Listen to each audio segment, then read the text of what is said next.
Buenos dias! Está começando mais uma aula de ciências dos sétimos anos aqui com a professora Luciane.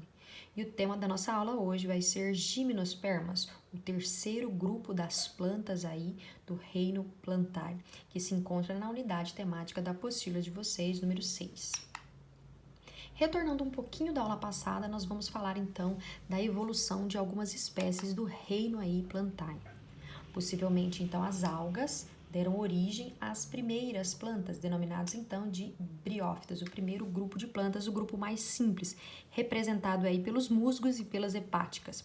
Possivelmente elas evoluíram, adquirindo então vasos condutores de seiva, dando origem ao segundo grupo que nós já vimos, as pteridófitas, representado pelas samambaias e pelas avencas, principalmente. Plantas com vasos condutores, então, de seiva, xilema e floema. Obviamente, as pteridófitas evoluíram, que deram, então, origem ao que nós vamos falar da aula de hoje. O tema, então, o terceiro grupo de plantas, denominado de gimnospermas. A característica evolutiva a partir das pteridófitas foi a presença, então, de sementes. Vamos ver, então, sobre as gimnospermas. De onde vem esse nome? Gimnospermas. Gimnos quer dizer nu, ou seja, algo desprotegido, e espermas quer dizer semente, ou seja, são sementes desprotegidas, ou seja, não tem o fruto envolvendo elas para protegê-las lá dentro. Então, são plantas aí que vão ser mais sensíveis, tanto a predadores quanto possíveis micro-organismos também a atacarem. Quem são os representantes das gimnospermas? Vamos lá, os exemplos. Nós temos aqui as araucárias, as cedros, cicas, que são muito parecidas com as sagus, as ciprestes, ou também chamadas de tuias, os pinheiros, o famoso pinheiro do Paraná, muito conhecida de gimnospermas, e as grandes árvores que podem chegar até 100 metros de altura, denominadas de sequoias. As gimnospermas são espécies que surgiram há 380 milhões de anos. Dentre todas elas, nós temos grandes sequoias aí, essas últimas aqui, que viveram aí há milhões de anos. As gimnospermas são plantas que apresentam os dois vasos condutores de seiva para transportar água e também nutrientes por toda a planta, denominados de xilema e de floema. As gimnospermas também são plantas que possuem, acabei de falar, um porte, um tamanho mais elevado. Mas por que esse tamanho mais elevado, por exemplo, aí das sequoias ou dos outros exemplos das gimnospermas? Porque elas apresentam um eixo de sustentação aqui bastante forte para sustentar então toda a planta. Então nós falamos que o caule é denominado de lenhoso, é um tronco mais desenvolvido, tá? Então tem esse sustento aí da planta, mais forte, mais rígido. Além do caule, a planta, as gimnospermas, também são formadas de raízes e também de folhas, que são tecidos verdadeiros, diferentemente das briófitas, que possuem, então, são formados, então, de estruturas mais simples, que são os rizóides, cauloides e filóides. As folhas, tá, das gimnospermas geralmente possuem um tamanho menor, tá? E no formato de agulha, por dois fatores, para evitar a desidratação, e são plantas que também vão conseguir sobreviver com temperaturas mais baixas, ou seja, no frio. Então, tem esse porte aqui, esse formato aqui de cone, tá? Por isso que nós também podemos chamar das coníferas, nesse formato aí de agulha, de cone, triangular em cima. As gimnospermas são plantas que conseguem sim produzir semente, mas não vão conseguir produzir nem flor, e também não conseguem produzir fruto, não tem esse desenvolvimento aí para produzir essas duas estruturas.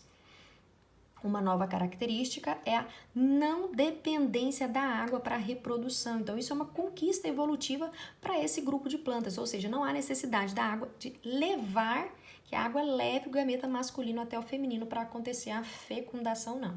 Então, nós temos aí características novas que nós não vimos, então, no grupo das briófitas, o mais simples, e das pteridófitas. Então, a primeira característica só nelas, presença de sementes.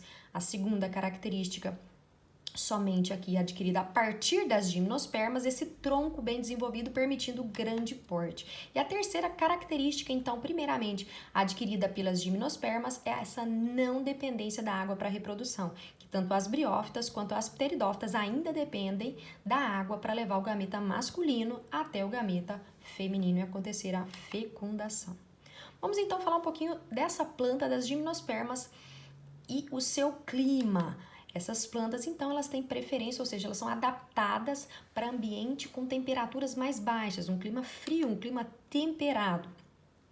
E também esse formato pontiagudo que nós temos aqui, como se fosse um cone, tá? Ou das folhas também aí no formato de agulha, para não acumular neve no inverno muito rigoroso.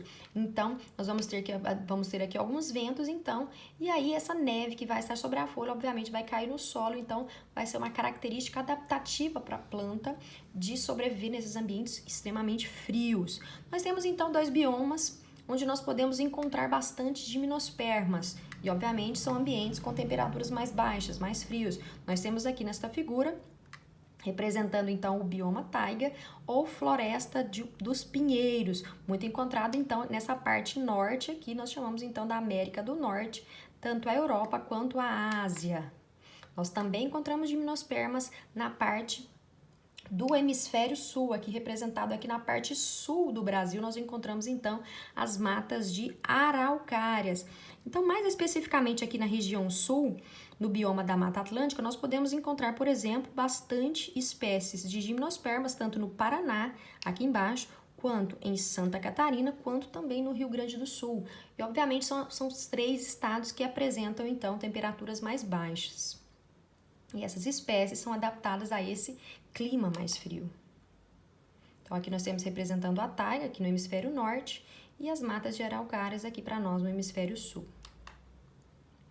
Estrutura reprodutiva das gimnospermas. Como que é denominado, então, as estruturas para essa planta se reproduzir? Nós chamamos, então, essas estruturas aqui de estróbilos, que é sinônimo de cones. Então, cones e estróbilos são estruturas reprodutivas, então, desta gimnosperma. O que são esses cones ou estróbilos? Nada mais são do que folhas modificadas. Da mesma forma que os espinhos também são folhas modificadas para proteção, os estróbilos ou cones também são folhas modificadas, porém para a parte de reprodução. Nós temos dois tipos de cones, os chamados cones ou estróbilos masculinos, que são esses aqui, ó, que são mais compridinhos, maiores, e também são mais fininhos, estruturas são mais juntinhas, tá? Eles vão levar o gameta masculino, que é o grão de pólen. Já essa estrutura aqui, tá? É os cones ou estróbilos femininos, elas são mais ovaladas, tá? E também são mais curtinhas, que vão carregar, então, o gameta feminino, que são os óvulos, que vão armazenar, então, aqui as oosferas. Então, para acontecer, então, a fecundação, o grão de pólen fecundar, então, a oosfera. Para fecundar, tem que acontecer, então, a polinização. O que é a polinização? É o gameta masculino, o grão de pólen, chegar, então, até o gameta feminino, a oosfera. Quem é que vai levar? Essa estrutura não é muito bonitinha, também não libera cheiro ou cores, então, obviamente, não vai ser por meio de um inseto ou de um animal. Então, que estrutura que faz a polinização, que leva o gameta masculino ao feminino? Então, nós temos aqui os ventos. Então, o vento é que faz esse transporte do gameta masculino até o feminino e acontecer, então, a fecundação. E o que seria, então, aqui nós temos representando, então, o vento, levando o gameta masculino ao feminino, e o que seria a pinha? A pinha nada mais é do que aqui o estróbilo ou cone, que é a parte feminina, tá? A estrutura reprodutiva feminina. Quando ela é fecundada, então, ela vai formar, então, as sementes. Então, essa estrutura vai dar origem a essa daqui, as sementinhas. O que é uma planta espermatófita? A planta espermatófita é aquela que consegue produzir sementes. Então, nós vimos, então, nos slides passados, que é o primeiro grupo de plantas a conseguir produzir sementes. O que é uma semente? A semente nada mais é do que uma proteção do embrião que fica aqui dentro, ó.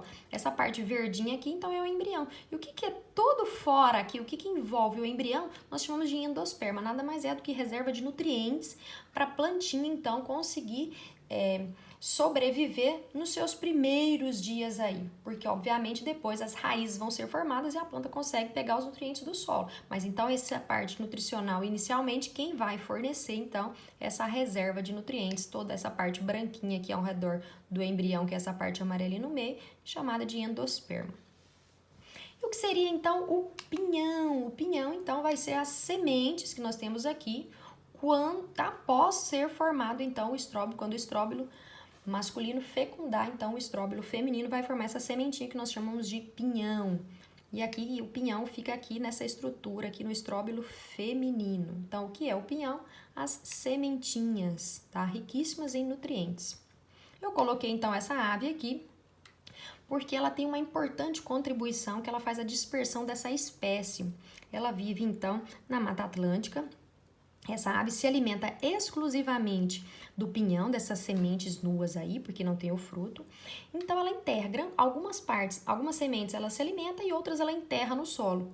Algumas ela vai esquecer onde ela enterrou, obviamente, e aí aquela sementinha vai encontrando água e nutrientes, vai germinar e formar uma nova planta. Então ela contribui então para a dispersão então das gimnospermas. Então é uma ave aqui que quase chegou à extinção, devido ao desmatamento aí da Mata Atlântica, e hoje nós temos então, após ser recuperado grande parte da Mata Atlântica, que ela voltou então a se reproduzir, tá? Chamada então essa ave aqui de gralha azul.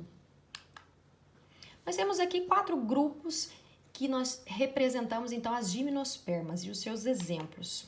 Nós temos aqui o grupo das cicadófitas, representados pelas espécies cicas, o grupo das gincófitas, representado por ginkgo biloba. O grupo das coníferas é o maior grupo, representado pelos pinheiros, sequoias e as ciprestes. Aqui nós temos o 4º grupo, um pouco menos conhecido, as guinetófitas, da éfedra e também da welwitschia. Para a gente finalizar, vamos ver então o ciclo de vida então das gimnospermas, como que elas se reproduzem para estar formando uma nova plantinha. Vamos começar então aqui do lado esquerdo, nós temos uma planta adulta.